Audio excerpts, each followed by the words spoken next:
One pot dinner just got fancy.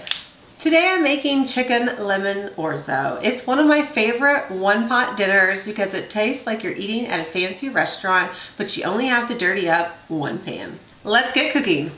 First, you're going to need 1.5 pounds of chicken breasts. Don't worry, you can do chicken thighs. Just make sure they're boneless, skinless, because that's the secret to getting dinner done fast. Then you're going to place your chicken in a bag or cover it up with like saran wrap. Either one will work. We're just going to pound it out thin. Let's move this out of the way.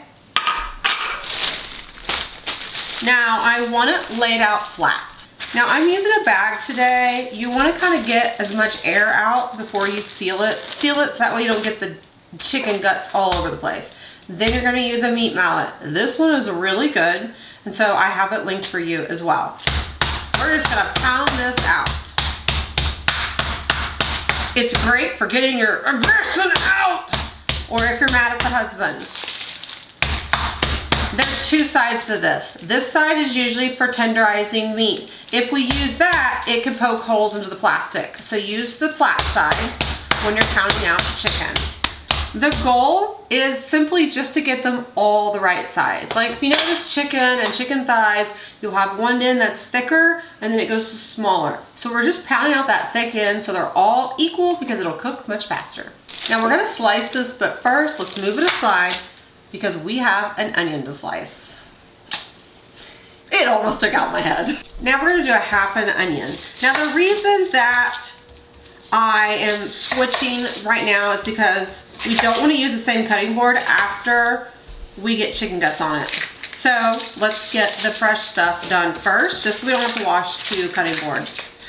And while, yeah, maybe our sports is not so great and we don't know how to throw an onion or catch an onion, but you can guarantee that we do know how to cook an onion. Now we're going to take those little quarters and chop it. You guys know, if you've been following, we love this chopper, and if you haven't, I got it linked in the description below for you. It's life changer. Now let's grab that chicken. Look at it, it's beautifully pounded out thin. And we're gonna slice it. Now remember, if you've followed us, you might not have, but there is a grain to your chicken. This one is going this way, so we're gonna cut them into strips long ways, which is against the grain. That's what's going to give us the most tender chicken. So if you've ever gone to a restaurant and your chicken is kind of chewy and hard to eat, it's because they cut it wrong. Now my chicken strips are pretty long, so I'm going to go ahead and cut them in half. We're going to continue to do this for all of the chicken. Now you can really see the grain here. The grain is just the lines. Think of like wood. So we're going to go in the opposite direction and cut it into slices. See, you can really see the grain here. And then since they're longer pieces, because you still want them to be able to eat them with a fork, you might need 2 bites. We're just going to cut these in half. So that way they're still eatable, is that a word, on a fork. All we got to do is clean up, and then I will meet you at the stove. In a large skillet, heat 1 tablespoon to 2 tablespoons of olive oil. Then add your chicken breast that's been sliced into the skillet. Go ahead and separate it to where it's in a thin layer so it can start to brown. You're going to be tempted to saute this around, but instead let the chicken sit and let it cook, because we want it to get brown because it adds more flavor to our sauce. Now that it's been sitting, look at the beautiful color. So we're going to flip them all and separate them so they can keep cooking. You just need a few minutes on each side. But see all the brown stuff at the bottom of the pan? That is called flavor. Once they're brown, about 3 to 4 minutes on each side, remove from the pan. Then add another tablespoon of oil and the chopped onions. We're going to saute this for about 2 to 3 minutes until the onions are soft. Then add in your minced garlic, and we're going to cook for about 1 minute until you can smell the garlic. Then add in 2 cups of chicken broth.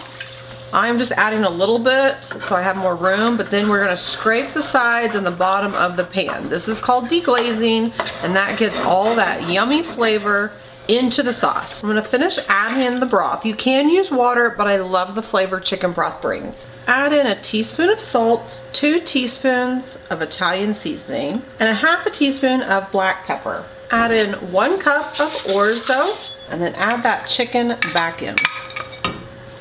We're gonna stir this all to combine.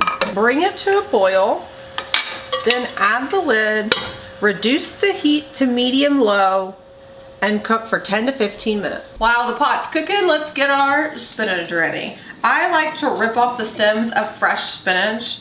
So I did that and I already started chopping it up. So we're gonna do a rough chop. If you throw this in there, it's gonna be long and stringy. I like to chop them up so that way you get a little bit of spinach in every bite.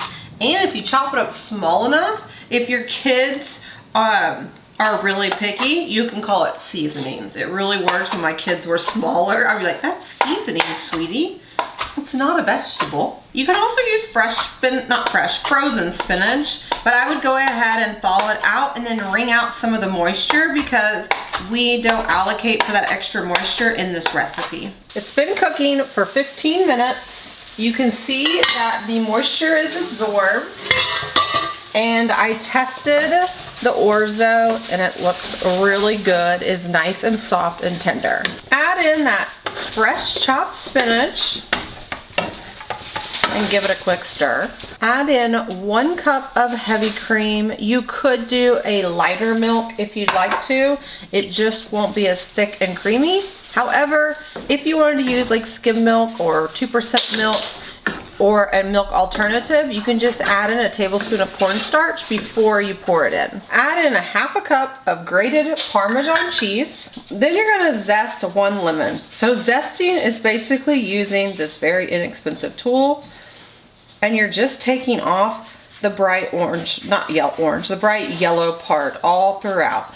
Now you can skip this if you want to, but you will be shocked how much flavor these little yellow things add to your dish. Then take that lemon and we're gonna juice it right on top. Then we're gonna stir all that together and we're gonna let it heat through for about 1 to 2 minutes. And dinner is done. Now it's time for my favorite part, digging in. You really don't need to serve this with anything. I mean, it's got spinach in it, but that cream sauce with the Parmesan and the lemon, you don't really need to serve it with anything on top. I mean, I've already snuck a bite. It's so good. This is one of those meals that you're gonna make one time. Everybody is gonna be so impressed and you won't be able to stop making it because everybody's gonna keep asking you to make it again and again. Oh my goodness, I can't wait.